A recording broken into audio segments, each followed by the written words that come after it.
Hi there, mga beloved yung soulmates! Welcome to Renzo Tara Channel. Andito lang po yung lingkod para bigyan kayo isang soulful and meaningful letter reading dito lamang po sa inyo lagi naabangan at sinusubayan ng Renzo Tara Channel. Magandang shoutout po sa lahat ng ating soulmates sa buong Pilipinas sa buong mundo na laging nanonood. Maraming salamat po sa inyo walang sawang tiwala, support at pagmamahal. Sige po, ang ating pong reading ngayon na pagsasamahan ay isang reading po para sa ating mga pinakamamahal na nasa sign ng Aquarius. Okay, this is for you Aquarius para sa buwan ng April 2026. Ano bang maganap at dapat mong asahan mga kapalaran para sa buwan ng April 2026? Aquarius, Sun, Moon, Rising, and Venus sign, this is for you. Kamusta po kayong lahat? I hope you're doing great, you're healthy, you're safe, and of course, you're happy. Kapag bago po kayo sa ating channel at nagustuhan niyo po ang ating reading, huwag po kayo mahiyang mag-comment, like, and share. Of course, don't forget to subscribe. And if you're watching this video po sa ating TikTok account, ay paki-follow na rin po, mag-comment po. And of course, if you want to avail a personal reading, huwag po kayong mag-comment, mag-send ng message po, direct message po sa ating TikTok account, Renzo Taro 444. And of course po, wag po, doble ingat po sa mga scammers kasi may mga nagchat-chat po na mag-offer ng personal reading gamit po ating Renzo Taro 444 TikTok account. May mga poster po, may mga scammer po ng gaya, taga-re-upload po ng videos natin. Doble ingat po kayo. Hindi po ako ang una mag-chat po sa inyo and kayo po dapat ang mag-chat and of course, sa legit lang po kayo kung saan po may maraming followers which is close to 6K na po tayo sa TikTok. Okay? Sige, wag na natin patagalin pa. Kunin na natin Aquarius ang 10 baraha para sa April 2026 reading. Spirit Universe, Spirit Guides, Angels, Ancestors, Holy Spirit. 10 cards please for Aquarius. Sige, Spirit Universe, Spirit Guides, Angels, Ancestors, Holy Spirit, Saint Michael, Spirit Universe, Spirit Guides, Angels, Ancestors. Maraming salamat po sa inyong walang sawang tiwala, support at pagmamahal. Simula noon hanggang ngayon ay hindi niyo po kayo iniiwan. And utang na loob ko pong lahat sa inyo. Saan man tayo makarating in the future, the success of Renzo Taro channel is success nyo rin po. Sige, last 2 cards po yung Aquarius. Oh, sorry. Napakita siya. So, your 10 cards are now complete. I know that you're so excited. Okay, Aquarius parsing opening card for April 2026. Ooh, buti na lang nag-reverse. 3 of Swords. So, kung lately daw Aquarius ay puro disappointments, or parang nakikita ko dito Aquarius na parang kahit medyo na-overcome na yung mga trials lately, parang hanggang ngayon ay parang hanggang kahit this coming April may konting what is this heartbreak pa rin na nararamdaman. I can see here Aquarius na may konting kalungkutan pa rin because a certain period in their life or a certain situation arise, may nangyari sa kanila na parang medyo nakakalungkot. Okay? Although nagmo-move on ka na dun sa past weeks, past months na parang medyo magulo ang lahat, medyo painful, and now nakakakita ko dito sa April 2026, although nag-reverse siya, parang, pero meron pa rin kirot sa puso kayong dadalhin or parang nararamdaman sa buwan ito. Okay, tingnan natin kung ano ba ito, Aquarius. Okay, Moon. So, parang by April 2026, nakakakita tayo dito na parang kailangan nyo balansin yung emotion nyo, Aquarius. Kasi parang siguro maapektuhan kasi kayo nitong mga past or current na nangyayari sa inyo na situation na dinidil nyo na parang naka-apekto sa yung emotion at at the same time your mental health. Ano ba tong may problema bang dumating? Aquarius, meron bang something na parang medyo na-hurt ka, nasaktan ka, or parang nalungkot ka?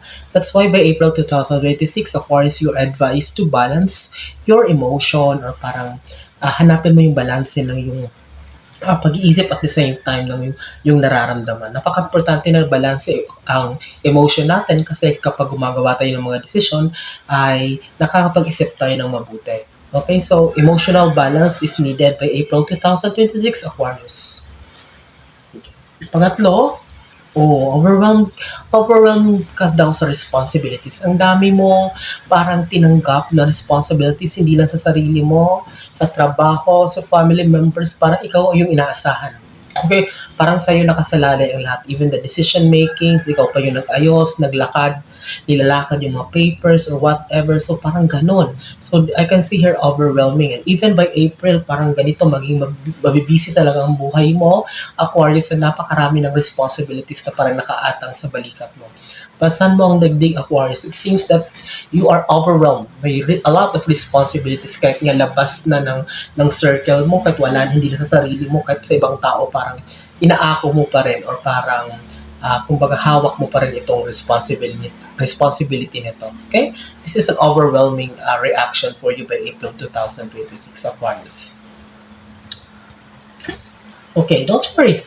Malalagpasan din ang lahat, matatapos din ang lahat by April 2026. I can see here with this star card na this is a recovery for you. Parang magandang muli mong mariregain yung energy na nawala sa'yo, yung happiness na parang lately ay parang, nawala rin. It seems that your kumbaga yung kinang mo, your energy will be back by this April 2026 with this star card, and even abundance. Parang kung may mga lately may puro palabas na pera, by April 2026 mababawi mo yon, muling babalik o muling makakaipon ka. It's like, a total recovery in terms of finances for you by April 2026. Kaya sabi ko nga, Aquarius, cheer up.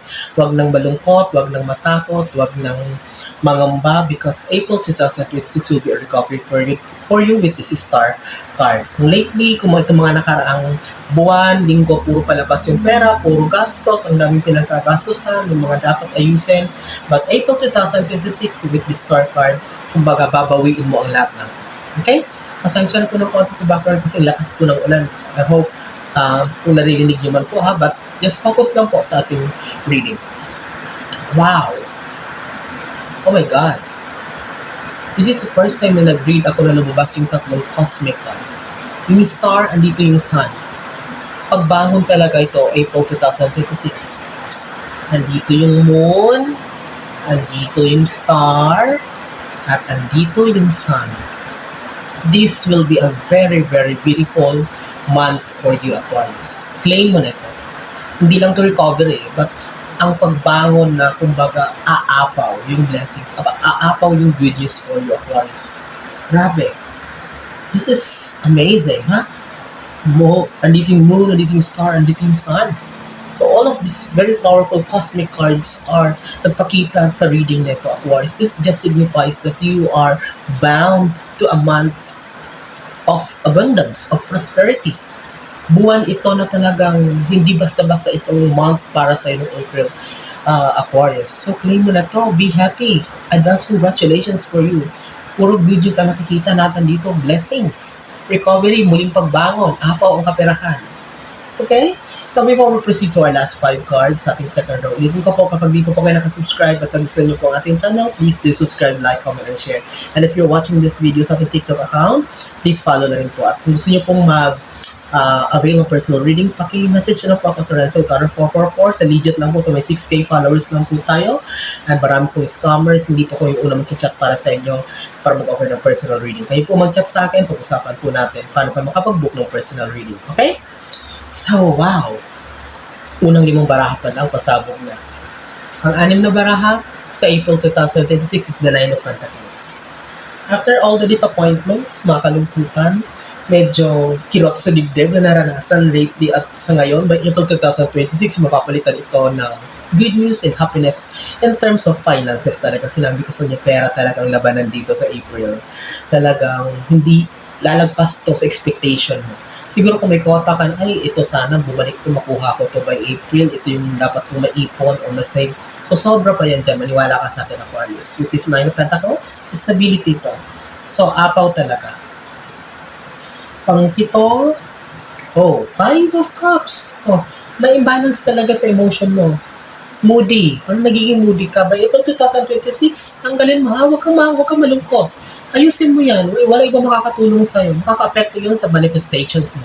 So I can see here, 5 of Cups, a little bit disappointment talaga. Siguro may disappointment ka sa ibang tao.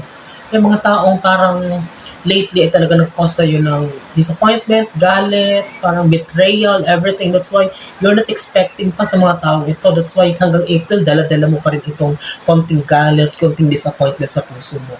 But you need, sabi ko nga, kailangan mong tanggalin yan. You need to balance it. Although painful yan, Aquarius, masakit o kung ano man ang ginawa, but still we need to move on. And little by little, ayusin natin. I-fix natin yung puso natin. Kasi kapag magpapatira tayo or if we entertain hatred or negativity in hearts, in our hearts and in our mind, hindi magpapasok ang blessings. It will serve as a blockage. Eh sabi na, hindi ko naman kasalanan. Yes, but learn to forgive. Huwag kang mag-react. Let the universe do their karma para sa mga taong ito. Okay? Napakaganda ng mga barahan mo, Warriors. By April 2026, bago dumating ang April 2026, palayain mo ang sarili mo sa mga puot na yan, mga galit na yan. Iiwan mo na yan this March. Okay? So, sabi ko sa'yo, iiwan mo, tapusin mo, pagkaroon ka ng closure, makipag-closure ka, okay, patawarin mo, hindi man madali mo patawad, at least kung di mo kayang kausapin, at least tanggalin mo na yung galit sa taong yan. Okay, trinidor ka, ginawan ka ng masama, nagsalita ng masama, chinismis ka, gawa-gawa ng kwento, of course, parte ng buhay natin yan. Tingnan mo. Nakakadagdag pa yun sa pressure mo eh. Nakakadagdag pa yun sa yung mga tao, mga naririnig mo sa ibang tao. Aquarius, hayaan mo na si universe na gumawa ng trabaho niya. Magkakarma din yung mga tao yan. Okay, but with the death card, kailangan mo talagang tapusin, palayain mo ang iyong sarili sa mga negativities, Aquarius, for you to totally move on in your life. If you want happiness and contentment, then free yourself from hatred. Free yourself from vengeance. Huwag kang gaganti. Okay? Huwag kang titira ng puot sa puso mo. It's a poison. You know? Lason yan sa buhay natin, Aquarius. Okay? Death card means ending, closure. Tapusin na yung mga bagay na yan, mga sitwasyon na hindi yan nagbibigay sa'yo ng tulong or it doesn't contribute to your growth as a person. Nandito yung tatlong cosmic card. May swerte kang parating. Abundance. Okay? Baka hindi pa ito dumating sa'yo kung maninindigan ka dyan sa paniniwala mo yan. 9 card mo, Aquarius. Sabi ko sa inyo, may stress lang kayo. Pag-depress lang kayo kapag dalhin nyo pa rin sa April yung mga galit na yan sa puso. Hindi man kayo mag-usap na, hindi man kayo, kumbaga, I know, I respect. Nirespeto kita, Aquarius. Hindi madali ang lahat. Papatawad, hindi madali. But at least do your part, unti-unti, dahan-dahan. Gawa ka ng paraan, tatanggalin ito. Mas lalo ka lang malulog mo, mas lalo ka lang iikot sa cycle ng galit. Okay? And disappointments. April 2026, kung ayaw mo mangyari ito sa'yo, na puro problema at sakit sa ulang darating, it's because cause yan ng pag-react mo sa mga taong hindi magandang nagawa sa'yo. But sabi ko nga, kapag hindi ka nag-react, hayaan mo lang. I'm not saying na huwag kang gumanti.